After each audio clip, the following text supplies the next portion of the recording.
तो दोस्तों, सबसे पहले हम पढ़ते हैं अरबों का सिंध पर विजय। अर्थात जो हमारा ये भारत था, ये सिंधु नदी थी, तो सबसे पहले अरबों ने इस क्षेत्र पर आक्रमण किया, यानी गुजरात और आपका राजस्थान और आपका पंजाब क्षेत्र। ठीक है, तो अब हम देखते हैं इसमें पहला प्रश्न क्या बनता है।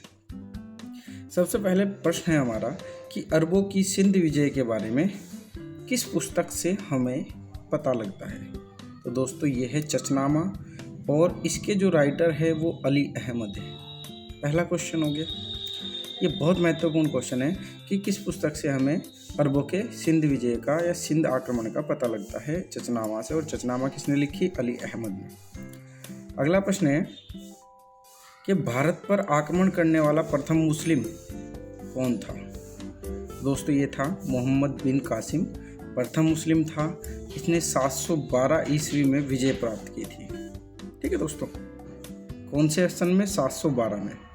अगला बनता है अरब आक्रमण के समय सिंध का शासक कौन था। बहुत महत्वपूर्ण क्वेश्चन, दाहिर था। अगला क्वेश्चन है मोहम्मद बिन कासिम ने सिंधु क्षेत्रों सर्वप्रथम दिरहम सिक्का चलाया। ठीक है दोस्तों, तो दोस्तों जो सिंधु क्षेत्र था उसमें सबसे पहले जीत के बाद मोहम्मद बिन कासिम ने दिरहम नामक एक सिक्का चलाया था और इसने खजूर की खेती की थी। खेती की मतलब यहाँ पे खजूर की खेती इन्होंने शुरू कराई थी। दूसरा है भारत में प्रथम बार जजिया कर किसने लगाया था। दोस्तों, सबसे पहले जजिया कर लगाया मोहम्मद बिन कासिम ने। अगला है दोस्तों हमारा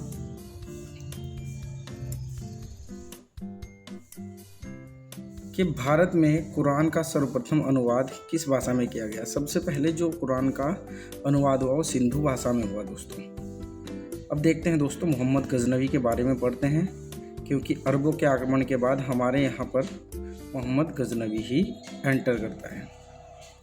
ठीक है, तो दोस्तों हमारा मोहम्मद गजनवी से पहला जो प्रश्न बनता है वो है गजनी साम्राज्य की स्थापना अल्पतगीन नामक तुर्क सरदार ने की थी। किसने की थी दोस्तों गजनी साम्राज्य की स्थापना? अल्पतगीन नामक तुर्क सरदार। ये तुर्क सरदार था।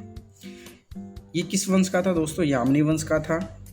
अगला प्रश्न बनता है कि भारत पर पहला तुर्क आक्रमण किसके समय में या किसके नेतृत्व में हुआ। दोस्तों, ये सुबुक्तगीन था जिसके नेतृत्व में भारत पर पहला तुर्क आक्रमण हुआ और ये दूसरा गजनी का शासक बना था। ठीक है, पहला तुर्क आक्रमण किसने किया? सुबुक्तगीन ने। गजनी की स्थापना किसने की? अल्पतगीन ने। ठीक है, जो तुर्क सरदार था। अगला देखिए दोस्तों, सुबुक्तगीन के दो पुत्र थे, कासिम मोहम्मद और दूसरा इस्माइल, जिसके बाद अब्दुल कासिम मोहम्मद गजनवी के नाम से गजनी का शासक बना। ठीक है, तो अभी हमने जो पढ़ा मोहम्मद गजनवी, उसका जो असली नाम था वो अब्दुल कासिम मोहम्मद था, जिसको मोहम्मद गजनवी या मोहम्मद गजनवी के नाम से जिसको जाना गया, और उसके बाद ये गजनी का शासक बना। दोस्तों, महमूद गजनवी गद्दी पर बैठने से पूर्व कहाँ का शासक था। ये क्वेश्चन जो है हमारा, ये क्वेश्चन कई बार आया है एग्जाम में। तो दोस्तों, ये खुरासान का शासक था जिसे बगदाद के खलीफा की स्वीकृति मिली थी। बगदाद के खलीफा बिल्लाह ने महमूद गजनी को अमीन उल मिल्लत या मुस्लिमों का संरक्षक या यामीन उद दौला की उपाधि दी थी। एक बार और क्वेश्चन अच्छे से पढ़े कि भैया यामीन उद दौला किसे कहा जाता है। तो महमूद गजनवी को। अमीन उल मिल्लत किसे कहा जाता है? तो महमूद गजनवी को। और दोस्तों मुस्लिमों का संरक्षक किसे कहा गया? दोस्तों महमूद गजनवी को। और ये दोनों ही उपाधि या तीनों ही उपाधि किसने दी थी? बगदाद के खलीफा बिल्लाह ने दी थी। आगे देखते हैं दोस्तों जो इनसे संबंधित महत्वपूर्ण और अदर क्वेश्चंस बनते हैं। अगला है दोस्तों महमूद गजनवी प्रथम तुर्क था जिसने सुल्तान की उपाधि धारण की थी। महत्वपूर्ण प्रश्न, सुल्तान की उपाधि जो धारण की थी वो महमूद गजनवी था और ये प्रथम तुर्क था। ठीक है दोस्तों, ये 997 ईस्वी में गजनी की गद्दी पर बैठा था। ठीक है, महमूद गजनवी ने भारत पर कुल कितनी बार आक्रमण किया? कई बार क्वेश्चन आया है कि महमूद गजनवी ने भारत पर कुल कितनी बार आक्रमण किया? तो दोस्तों कई बार क्वेश्चन आया, तो ये 17 बार। ठीक है। इसका उद्देश्य आपसे पूछा जाता है कि महमूद गजनवी का उद्देश्य क्या था? इसका उद्देश्य केवल धन लूटना था। अगला पॉइंट है दोस्तों, महमूद गजनवी ने पहला आक्रमण सीमावर्ती क्षेत्रों पर किया। ये कब किया? 1000 ईस्वी में। ठीक है दोस्तों। जबकि दूसरा आक्रमण 1001 ईस्वी में हिंदू शाही राजवंश का राजा था, जिसका नाम क्या था? जयपाल। ठीक है, जयपाल के विरुद्ध किया। ठीक है, तो महमूद गजनवी ने अपना दूसरा आक्रमण किसके विरुद्ध किया? हिंदू शाही राजा जयपाल के विरुद्ध। ठीक है। अगला देखते हैं दोस्तों, 1020 में गजनवी ने कालिंजर अभियान किया। तो कालिंजर अभियान की तारीख पूछी जाती है आपसे, कब किया? तो 1020 में कालिंजर अभियान किया। ठीक है, जहाँ पर कालिंजर का शासक जो था वो कौन था? ये चंदेल शासक विद्याधर था। ठीक है, तो कालिंजर का जिस समय अभियान किया महमूद गजनवी ने, उस समय कालिंजर का जो शासक था वो कौन था? वो चंदेल शासक विद्याधर था। अगला है दोस्तों, कालिंजर किले को जीतने के बाद कालिंजर किले को जीतने में महमूद गजनवी को सफलता नहीं मिली थी। ठीक है, उससे गुस्साई होकर इसने अपना अगला आक्रमण किया। जो इसका सबसे महत्वपूर्ण आक्रमण था वो 1025 का था, सोमनाथ मंदिर लूटने का। सोमनाथ पर जो आक्रमण किया था, ये गुजरात में पड़ता है। इनका सबसे महत्वपूर्ण आक्रमण था। 1025 में इन्होंने ये आक्रमण किया था और ऐसा माना जाता है कि 20 लाख दिनार की संपत्ति इन्होंने यहाँ से, इस मंदिर से लूट के लेकर गए थे। ठीक है। अगला है दोस्तों, महमूद गजनवी का अंतिम आक्रमण कब हुआ? दोस्तों 1927 में सिंध के जाटों के विरुद्ध हुआ था अंतिम आक्रमण। अगला क्वेश्चन, महमूद गजनवी भारत पर आक्रमण करने के लिए किस दर्रे से आया था? महमूद गजनवी ने जो आक्रमण किया था खैबर दर्रे से किया था। तो ये कई बार क्वेश्चन आया है। ठीक है।